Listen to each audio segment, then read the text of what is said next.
Hello everyone, welcome back on my channel ray of law.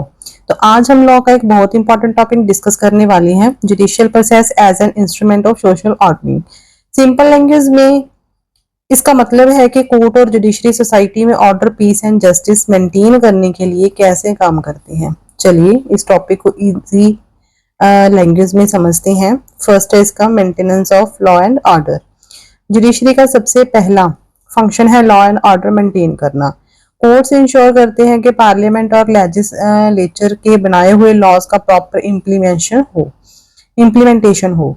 अगर कोई person law break करता है तो कोर्ट उसको पनिशमेंट देता है और इफेक्टेड पर्सन को लीगल रेमेडी प्रोवाइड करता है। इस तरह जुडिशरी सोसाइटी में डिसिप्लिन और स्टेबिलिटी मेंटेन करती है। सेकेंड है resolution of disputes.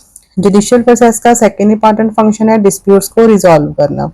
Disputes individual के बीच, ग्रुप्स के बीच या सिटीजन और गवर्नमेंट के बीच हो सकते हैं। कोर्ट्स इन डिस्प्यूट्स को पीसफुली सेटल करते हैं।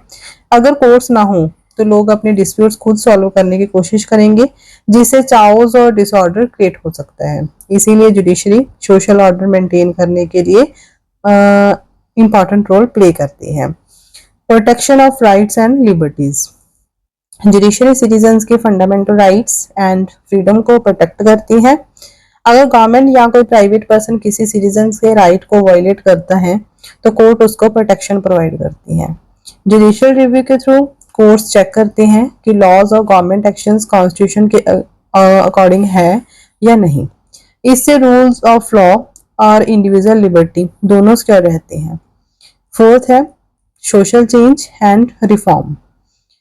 जुडिशियल प्रोसेस सोशल चेंज और रिफॉर्म का भी एक पावरफुल इंस्ट्रूमेंट है। सोसाइटी के वैल्यूज और नीड टाइम के साथ चेंज होते रहते हैं।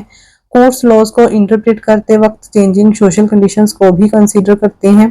ह्यूमन राइट्स, एनवायरमेंटल प्रोटेक्शन और सोशल जस्टिस से रिलेटेड जजमेंट ने सोसाइटी में पॉजिटिव चेंजेस लाने में इंपॉर्टेंट कंट्रीब्यूशन दिया है। फिफ्थ है बैलेंसिंग कॉम्पीटिंग इंटरेस्ट्स। कई बार इंडिविजुअल इंटरेस्ट और पब्लिक इंटरेस्ट के बीच कॉन्फ्लिक्ट हो जाता है। इस तरह के सिचुएशंस में कोर्ट्स दोनों इंटरेस्ट को बैलेंस करने की कोशिश करते हैं। जुडिशरी फेयर डिसीजंस देकर इंश्योर करती है कि जस्टिस भी मिले और सोशल स्टेबिलिटी भी मेंटेन रहे। नेक्स्ट है development of legal principles. Judicial decisions और प्रेसिडेंट्स के थ्रू लीगल प्रिंसिपल्स डेवलप होते हैं। जब कोर्ट्स किसी केस में डिसीजंस देते हैं तो वो फ्यूचर केसेस के लिए गाइडलाइन बन जाता है। इससे लीगल सिस्टम में consistency, certainty and predictability maintain रहती है। Promotion of justice and equity. Judiciary का अल्टीमेट गोल है जस्टिस और इक्विटी प्रमोट करना। जजेस सिर्फ लॉज के वर्ड्स को नहीं देखते बल्कि फेयरनेस, रीजनेबलनेस और जस्टिस को भी कंसीडर करते हैं। इस अप्रोच से लीगल सिस्टम पब्लिक वेलफेयर और सोशल जस्टिस को स्ट्रेंथन करता है। Conclusion. To conclude, judicial process एक powerful instrument of social ordering है। ये लॉज को इन्फोर्स करता है, डिस्प्यूट्स रिजॉल्व करता है, राइट प्रोटेक्ट करता है, सोशल रिफॉर्म्स को सपोर्ट करता है और जस्टिस इंश्योर करता है। इसी वजह से सोसाइटी में पीस, स्टेबिलिटी और रूल्स ऑफ लॉ मेंटेन रहता है। अगर एग्जाम में ये क्वेश्चन आए judicial process as an instrument of social ordering, तो आप लिख सकते हो कि judiciary law enforcement, dispute resolution, rights protection, social reform और जस्टिस के थ्रू सोसाइटी में ऑर्डर और स्टेबिलिटी मेंटेन करती है। Thank you for watching. Like, share and subscribe करना मत भूलिएगा। Thank you.